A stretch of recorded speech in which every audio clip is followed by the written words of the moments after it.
Good morning, my friends. It's Miss Bethany, and we're going to make a bird. So first, we're going to flip your hands over, and we're going to paint your fingers with whatever color you want your wings to be. My friend Adelisa chose purple for her wings and for her bird.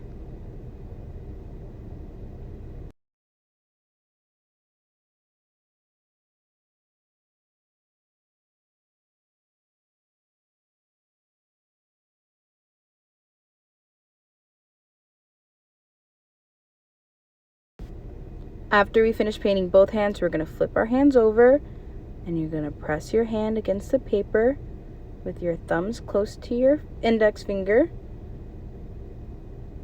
There's one side of your wings. Then we'll do our other hand to make the other side of our wings.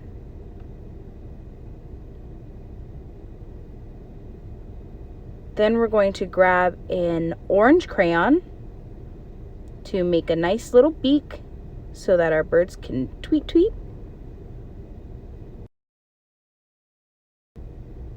Then we're going to use our black crayon to make little eyes so our birds can see where they're flying.